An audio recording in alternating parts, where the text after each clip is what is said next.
So welcome to the 17th episode of C++ London.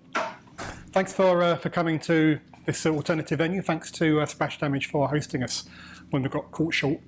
We'll be back at Skills Matter next month.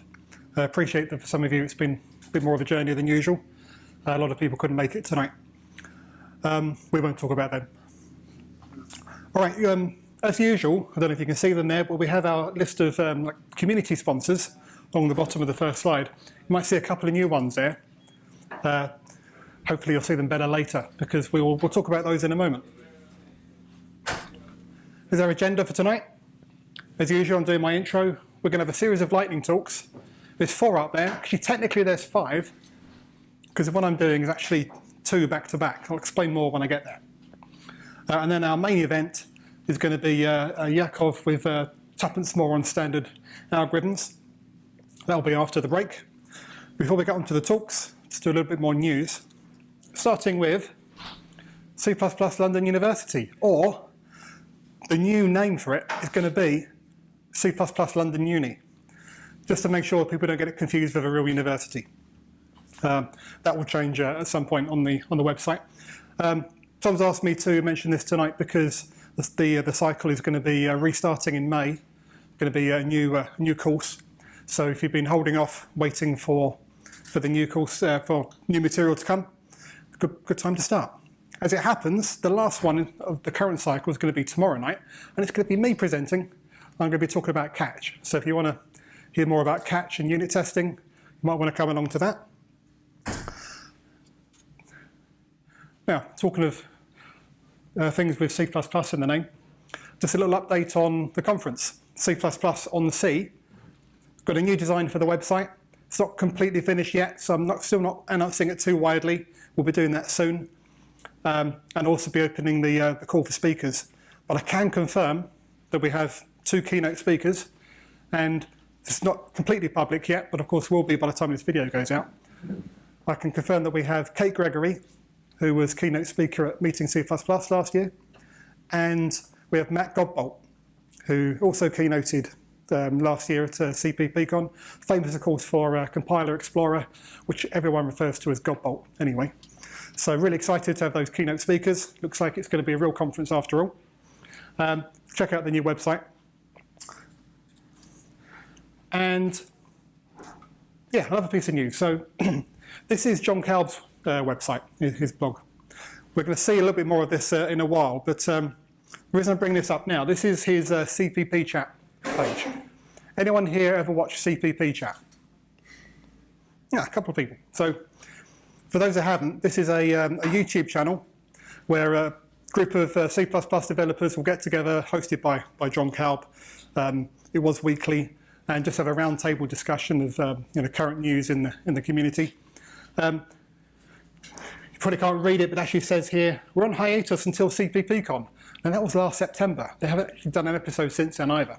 But if you listen to CPP Cast a month or so ago when John Kalb was on, he said that he wants to restart it, but he also wants to make it into a podcast, and he's looking for a co-host.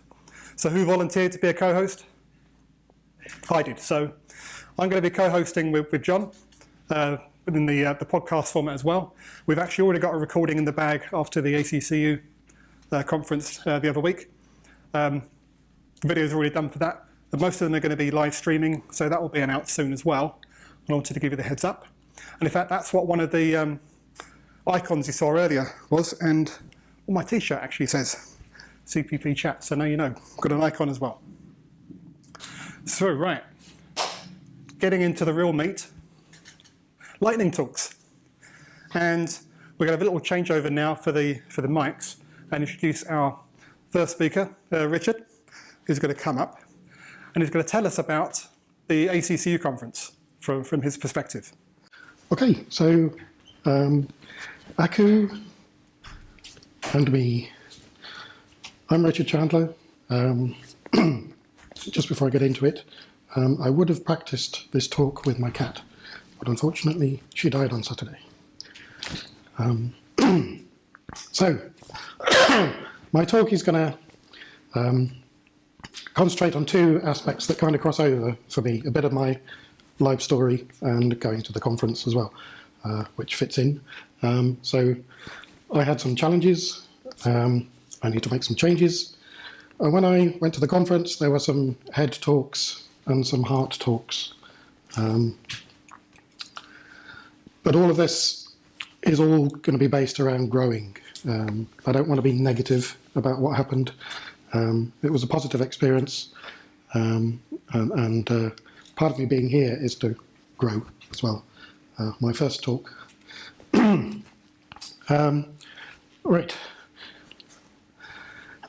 So about mid-year last year, I had a bit of a bad review. It was kind of a curveball to me because my boss even said I was a great engineer. I've been doing C++ for about 25 years. Started coding when I was 13, 35 years ago. So I've kind of survived on a technical level, but he had some issues with my communication because I'm not very good at it. I get petrified talking to people. I can't introduce myself to people. So I needed to grow and make some changes. And along with some of the things I've done at work and personally, I also thought it would be good for me to go along to ACCU, as I later discovered its friendly name. So whilst I was there, we had some good technological talks. I did the C++ day with Nico, learned lots of stuff about the new 17 standard and stuff about 14, which I've missed. I'm currently working on 11 code.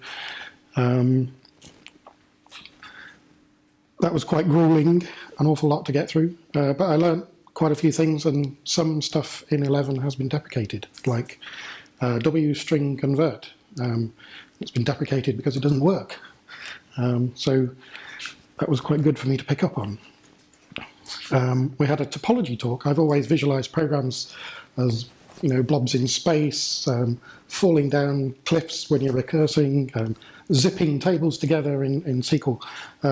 This topology talk was more about trying to describe branching and looping and preconditions, post-conditions on things. It was quite a strange talk for a keynote, but it was interesting for me.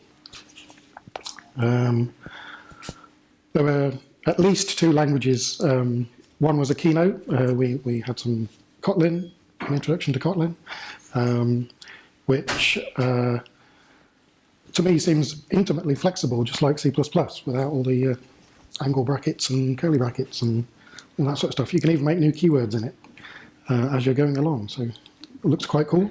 Rust, a system-level programming language. Introduced to that one, never heard of it before. So it was all good stuff going to this conference.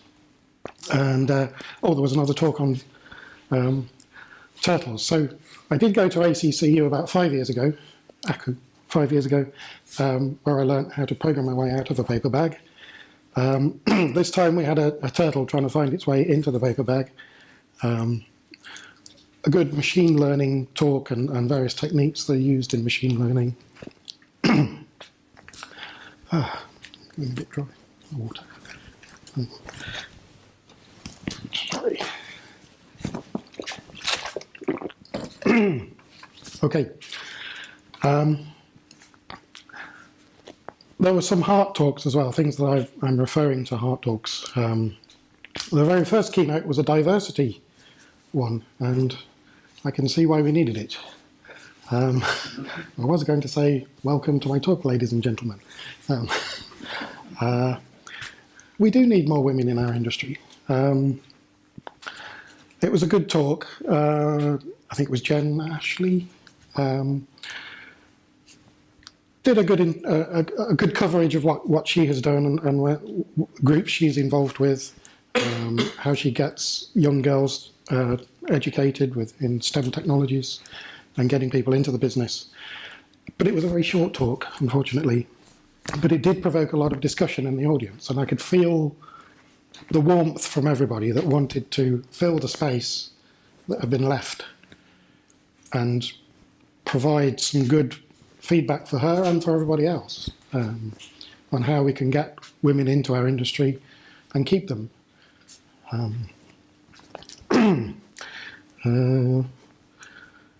Later that evening, there was an inclusivity talk, again about bringing in different diverse groups of people into the computing industry.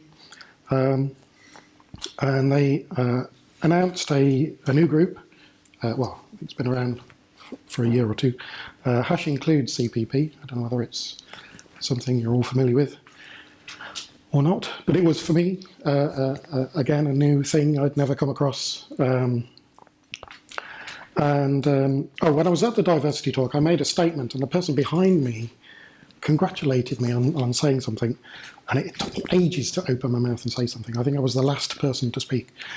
Don't know why, it's just me. But anyway, she's involved with the inclusivity group. So it sort of steamrolled from there. She introduced me to a few people, and things got moving, and I felt a little more at home there rather than sticking out like a sore thumb or being petrified in the corner. Small one here, sorry. Look at that one. Socialising, yes. So we had a few events. There was a conference dinner, which is a great opportunity to mix and mingle and talk to people about what's going on, what you're up to.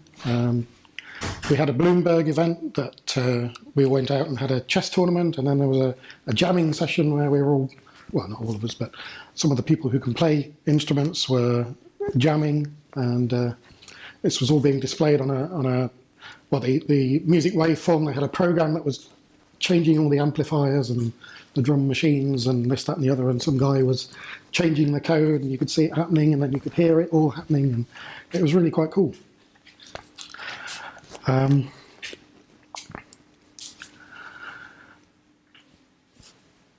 There was, actually, probably shouldn't have gone on there. There was a sharing talk where a guy, a well-known author, shared some information about the fact that he'd had a mental breakdown a few years ago. And that's quite a profound experience to hear somebody stand up and say that at a computing conference.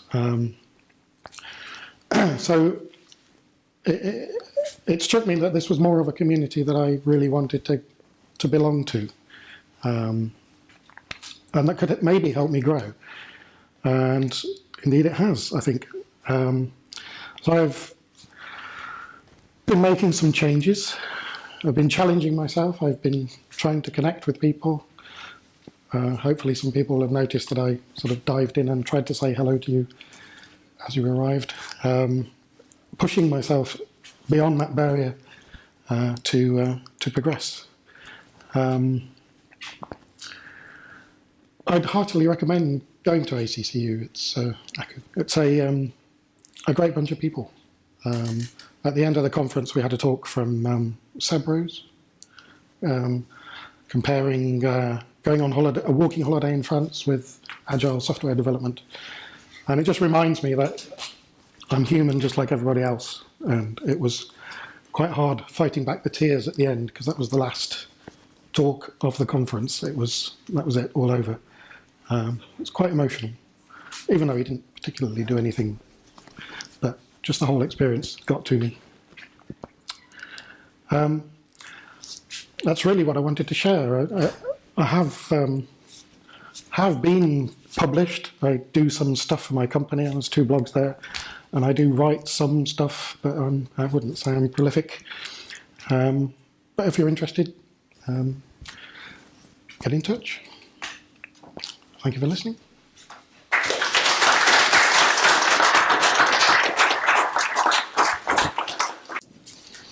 So thank you, Richard.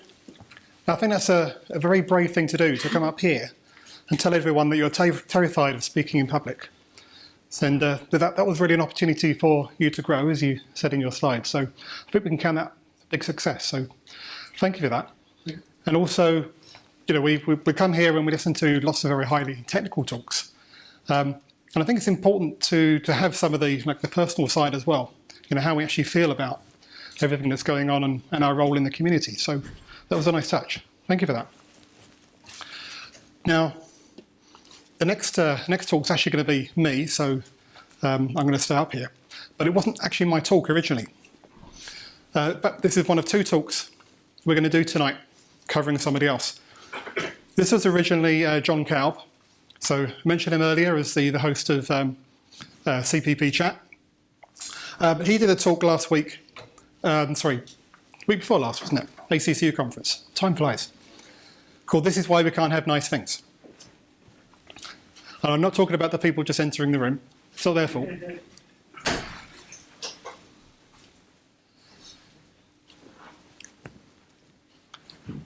Okay, so this was originally John Kalb's talk.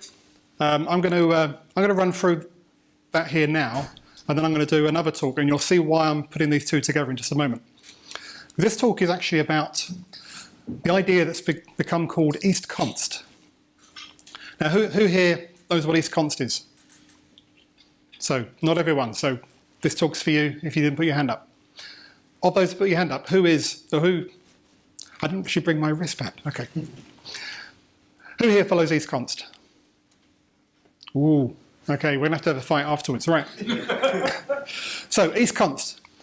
I don't know if you can see this here, but it's all based on this tweet by Simon Brand, aka Tartan Llama, just last November. So over on this side, you have West Const. This is where you put the const before the type. And then on the other side, East Const is where you put the const after the type. Got it? Okay, and he invited everyone to tag themselves to see how people stacked up. Now why do some people use this East Const form where you put the const after the type in the first place?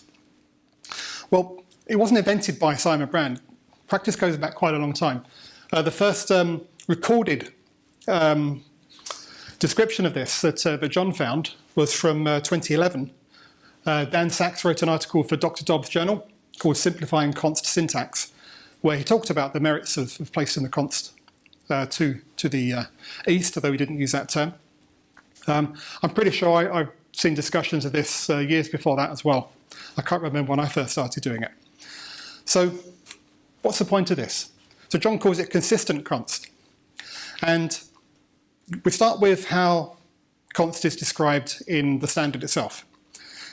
It says that const applies to what is on the left unless there's nothing to the left, in which case it applies to what's on the right.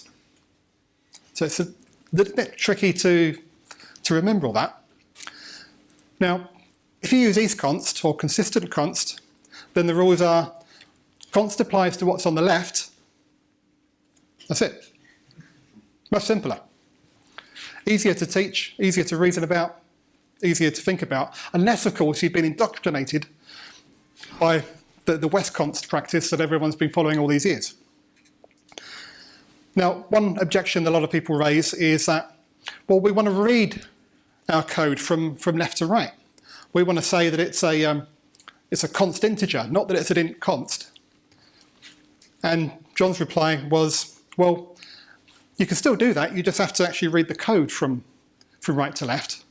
And we actually have a lot of precedent in C++ especially of non-left to right word orderings. For example, function pointers. Ever had to try to reason about a function pointer? So this one here, if you can read it, fn is a function, a pointer to a function that takes an int and returns a void. So it's like a spiral pattern. It's even more complicated. Or this one, very similar. RA is a reference to an array of 3 longs. Again, it's a spiral. So we're used to doing these sort of things. Doesn't mean it's easy, but... Okay, so we have a pointer here. PC is a const pointer to char. So we read from right to left. Now we have to write it this way. We have to put the const to the right of to the pointer. Otherwise, it's not going to mean what we think. So we have to read from right to left in this case. But then that scales nicely if you use isConst, because now we can say that PC is a const pointer to a const char. We just carry on reading. So it's nice, consistent. It's not this jarring break where suddenly you switch to reading from right to left to right. Works for references as well, of course. This is a reference to a constant, exactly the same principle. So there's a few cases where you have to use this isConst. One, as we already mentioned, is where you're applying the const to a pointer. You have to put it to the right of the pointer. But also if you have constant member functions. In fact, this will come up a little bit later. So given that we already have to reason in terms of isConst, makes sense to actually just follow through. So there's another objection that says, well, this case may be confusing for programmers that don't know the const rule. And it gave the example of if you use a type alias, like using or typedef, to alias a pointer. Then if you use the alias, you make it const. If you put the const before the alias, does the const apply to the type that's in the alias or to the pointer that's at the end of the alias? It's a little bit confusing to reason about. But if you use isConst, put the const after the alias, it doesn't matter which way you reason about it, you get the same result. So again, it's simpler. So John wrote a blog post about it called A Foolish Consistency, after the Ralph Waldo Emerson quote, "Foolish consistency is a hobgoblin of little minds." Strong words, but in fact he was actually directing this mostly at the core guidelines. Because guideline NL26, use conventional const notation, says conventional notation is more familiar to more programmers, and consistency in large code bases. There's a reason to avoid using isConst. Gives a couple of examples. With you probably can't read it, but the top one is a westconst example, says this is okay, and then the isConst example is bad. And then in the notes, again, I'll have to read it out because you probably can't see it from there. It actually says, we're well aware that you could claim the bad examples more logical than the ones marked OK.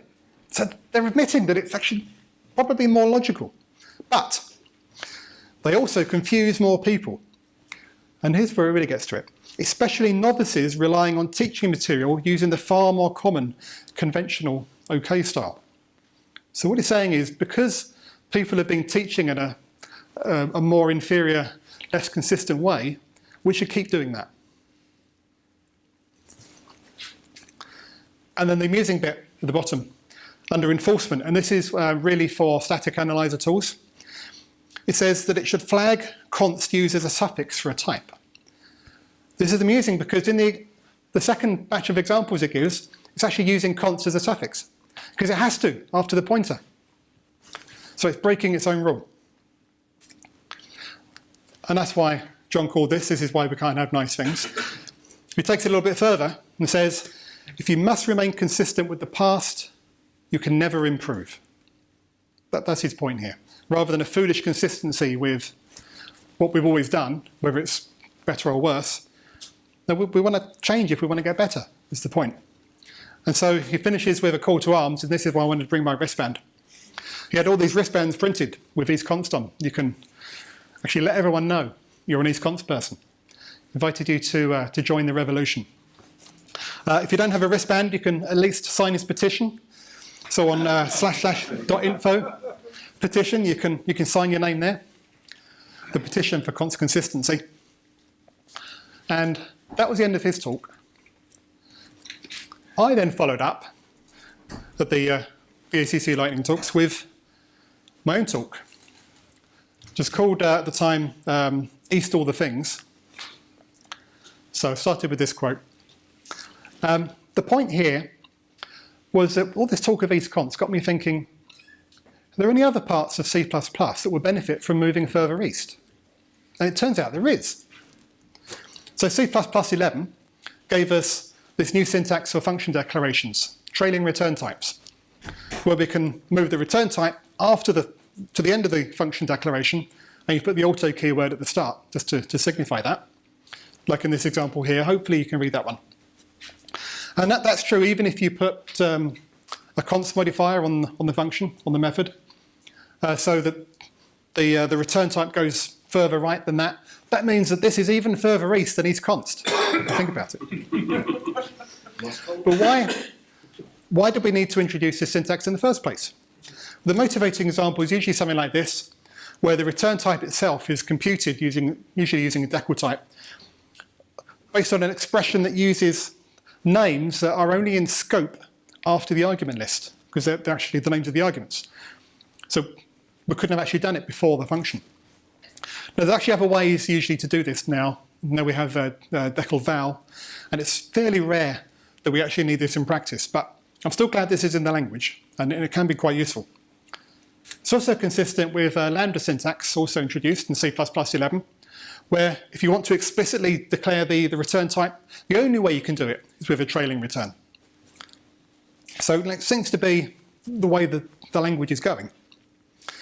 But you wouldn't use this anywhere else, would you, when you don't have to? Well, some people don't seem to think so. And I felt a bit sorry for picking on Arne Mertz, who was actually at the ACCU conference when I brought this up. This is his blog from a couple of years ago, where he talks about trailing return types, and he actually makes the point right in the opening statement that trailing return types are an oddity in C++. We should use them only when necessary. That actually sounds quite sensible, and you should probably listen to him and not me. But some of us, not just me, decided a while ago to see what the world would be like if we did actually use trailing return types everywhere that we could. And this idea didn't just come out of nowhere, it didn't come out of the blue. There's reasons that we wanted to do this, mostly because of experience with other languages, like Swift, for example, has the same trailing return type syntax. We just had the func keyword at the beginning to introduce the function. Haskell's the same, exactly the same trailing return type syntax. And even pure mathematics. When you use the F notation in maths, f of x maps to or returns y, it's the same syntax. That's where it all comes from. So you could argue this has a very long history and is actually the most natural way to represent these things. Isn't it UML as well? I don't remember UML quite good. UML also places, yeah, UML as well. That's another. There's plenty of other examples, programming languages and UML that we could put up here. Just pick these three, but particularly wanted to highlight that it actually comes from maths originally. So we've got history on our side. So that's actually quite a nice argument, but I wouldn't say it's a particularly strong argument. For me, the more compelling reason was readability. Because it turns out if you have a keyword of the same length in front of all of your functions, all the names line up.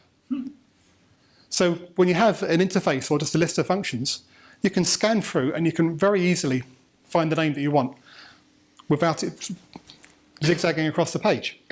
And usually when you're scanning through, that's exactly what you want to find first. And only when you found the function you're interested in do you then look at the return type. I think that's the right way around. So for me, that's the convincing argument. And even if you have other keywords in there like virtual, you can just group them together and it doesn't really impact the readability too much. But what about all the other code out there that was already written without trailing return types? It's the same argument as with isConst. Why let a foolish consistency with the past hold us back if there's a better way? The question is it a better way? Well, we talked about consistency with the times that we have to use it, exactly the same as with isConst. Because of these times, we have to be able to reason about things this way anyway, so it's not like we can stick entirely to just one method or the other. We also mentioned consistency with other languages, which may be more of an issue for some people than others, but it's definitely a factor. But talking about the other languages, in particular that Swift example, remember it has the func keyword at the beginning? Same number of characters as auto, but it's just a shame that auto is not quite as descriptive, doesn't quite convey the intent.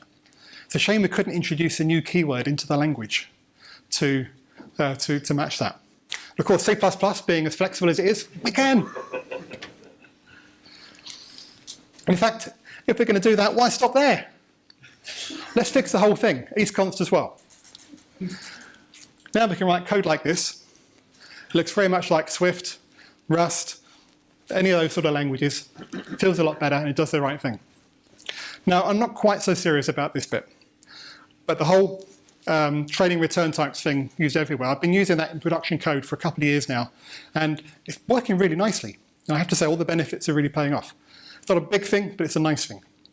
So I wanted to raise awareness with this technique so that people know that it's a thing. So I've given it a new name. I'm calling it East End Functions to match East const. I wrote a blog post on it as well, so you can go to levelofIndirection.com, find that. And yeah, read more about it there. So that's the end of my lightning talks. There are one more lightning talk sneaked in just at the last minute. I'm going to have to ask Stewart to come up. So this is the rebuttal. So my name is not Jonathan Mueller. My name is Stewart Becker. I do my best to defend the original style, the consistent style, as it said and set out in the C++ core guidelines. This was originally given as a very light-hearted talk, so nowhere near as serious as as Phil has presented. So, but if you want to send any vitriol and basically large paragraphs, please send it to the Twitter handle at the bottom of the screen and not to me. But if you look at this is John Kalb's response to Jonathan on a different issue. So the guy who originally gave the previous talk, saying this is all very well thought out, and the idea behind East const is indeed very, very well thought out, and wrong.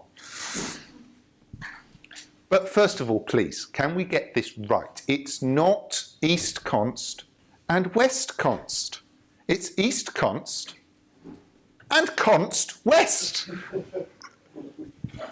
Okay, so the idea is that using East const leads to more consistency. But as the title says, a foolish consistency is not necessarily a good thing. I won't go quite so far as to say if you're East const, you have a tiny mind. But I just want to address this issue of consistency. So first of all, consistent with what? These are the results of another highly scientific survey saying how many people use each preferred. That may even have been the same one, I'm not sure. There we are. The statistics don't lie. This is what's in use. If you're going to be consistent, one of the most important things to be consistent with is the code base around you, because if people are having to switch from one to another, that's going to cause even more headaches than either one. And I don't think any of us are in a position where, you know what, I've got 2 days where I've got nothing to do but change round const from west to east. I certainly haven't. So this is the rule. Const modifies what's on its left unless there's nothing on its left, in which case it modifies what's on its right. That's what the standard is. If you've only ever seen East const and you suddenly see a West const, you won't know what's going on. Einstein said explanations should be as simple as possible and not simpler. This is too simple. And not just because it's C++ and we like things to be hard so we feel clever. This is actually too simple to describe what happens when we used const. So we saw the const pointer to const fallacy, the idea that if you have a pointer and you want that pointer rather than the pointee to be const, the const must be East const. Here we have a const char star. Oh, hold on a minute, we don't do const char. Oh, I can have my const west again. Because we're modern C++, we can keep that. So it's not about being consistent with the past either. This is modern C++ using const west. Okay, so that was a bit of a contrived example. Let's have a more generic pointer. I can't just say this will necessarily go into some kind of view type. Oh, so in that case, well, the const must go on the right this time. But we don't just have types on their own. We have variables, and because we want to be modern C++, we need to assign our variable the moment we use it. This means we can pick up the type from that object and we can say, oh, const auto will tell me the type. Well, yes, if object itself is const. If object isn't const, we can't do this. Our foo will have the incorrect type. It was missing one level of its constness. But that's a problem with auto. We're assigning a type and we want the object we're assigning it to have a different type. So we need to put the right cast in. And if you see here, the const, whether you were to write const t or t const inside those angle brackets, is to the left of what it is modifying, the object in this case, the argument to the function. Or we could be ultra modern, use C++ 17s as const, again, to the left of what it's modifying. This is too simple. It's not telling the whole story. Then, of course, there's the fact that, oh, if you want to just read things naturally, you just read them right to left every single time. Const modifies what's on its left. But the thing is, we don't read things like that. We read left to right. C++ is based on many languages, C, and before that, B, BCPL. We borrowed lambdas from Java. But crucially, what C++ is based on is English. All the keywords are English, or variants thereon. So when we read while I is less than 42, we want to read while I is less than 42, not 42 less than I while. That's just not how we read. And thinking about it grammatically, const means constant is an adjective which comes before a noun. An integer, a type, is a noun. A variable is a name.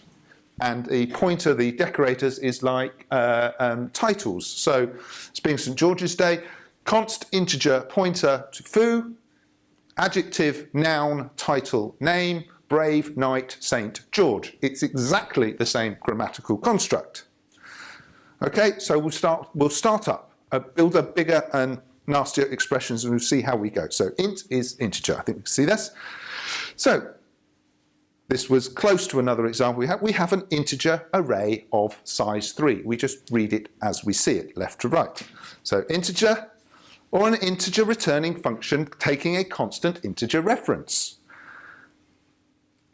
Or we want to have a const on the right. This is the one time when you're allowed the const on the right. An integer returning function taking a constant integer reference that is const qualified. It just trips off the tongue naturally as you read it. Unless, of course, it's unreadable.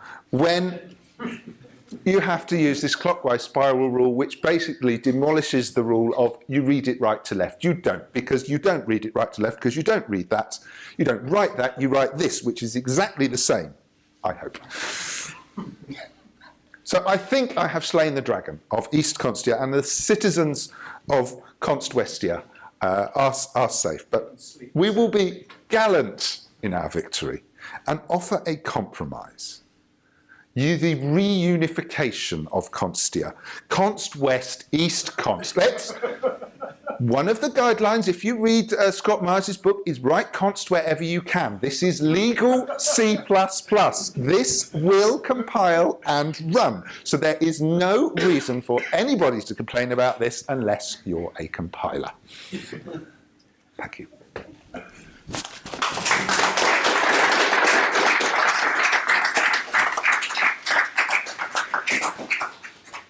Thank you. All right, so I'll talk about native code and SketchUp extensions. My name is Mike. I'm quite new for this, and yeah, thanks to Phil for last moment compiling this in, and sorry for being late as well. All right, so basically, so my master's was on procedural generation of park layouts. I'm just wondering, how many of you work in the games industry? All right, that's cool, because partially I was motivated by SimCity. I mean, I also play other games, but that's my favorite type, where you have to build a city, and also City Engine. This one here, that's the scene that was entirely generated procedurally and imported into Unreal Engine. which also actually help to debug and stuff. And the other one are parks in the city engine, SimCity, sorry. And I've got some results. Which are these? There could be more interesting results as well, but these are some of the basic ones. So implementation was of a front end in SketchUp, which instances 3D objects, materials, so on, and the backend is a shared library in C++. So, which does parsing, all sorts of things to do with procedural synthesis and sampling as well. So the reason why SketchUp was selected was I've looked at Maya, Houdini, and they were great, but there are few things that SketchUp has, like it has a library of components. It has, it's quite easy to use. It's easy to create extensions with Ruby. The downside, there is no native SDK, except for writing, reading stuff, like writing and reading files. So, but people use something which Ruby has as a C API. Why C++ and native code? So efficiency, of course, that's the main concern, and sampling is one of those things that take a lot of time. And it has this boost libraries, which most of you probably use. And some of the things I used was geometry, polygon for modeling stuff, Spirit for parsing containers, which I'll talk about, and others. And also, C++ is fun. For me, anyways. As example, for those who haven't used Ruby and haven't written API, so you have a cool function where return value and parameters are a struct called value. And then you init your plugin with cool, so a prefix init, cool init. And then you have a module which you need for a SketchUp extension. And then you define a function on the last line. And so the SketchUp sees SU cool function, and this is what you, when you run code, this is what you get. So you require a plugin, and then you call your SU cool function on a module with some parameters. So there's some issues that occurred. I used SketchUp 2016, which has a runtime based on Visual Studio 2010. And while the code was written with Visual Studio 2015, but it also the same applies for Clang or GCC or when the different versions are employed. So the first thing I've done was to use boost containers. So instead of for a dictionary container, instead of unordered map, you use flat map, and you also change all other containers, so string as well from boost containers. Another thing, you use a separate shared library and load it with boost DLL, and you have to take care about memory heaps, which are separate as well. So now we have a cool plugin.so where you load your library, algorithm.dll, and then you get it pointed to a function, cool function. So that we can then take care of the, we encapsulate the state, or I think it's called closure, with our output, and create a function object from that, and then pass it to our function. And in a separate algorithm library, we just the data parameter is doesn't change, so it's all right to use a container. And the output, of course, we have to use this function object to push things into it, like that. So so these were published on the extensions warehouse. And Park generated distributed components, shape fitting. This one is open sourced, and there's some screenshots of other plugins, what they do. So I haven't covered procedural modeling in detail, but if anyone's interested in that, it might be a separate talk. So just email me. And if you have any questions, yeah. Thanks for your attention. So that's you can ask some questions if you like. So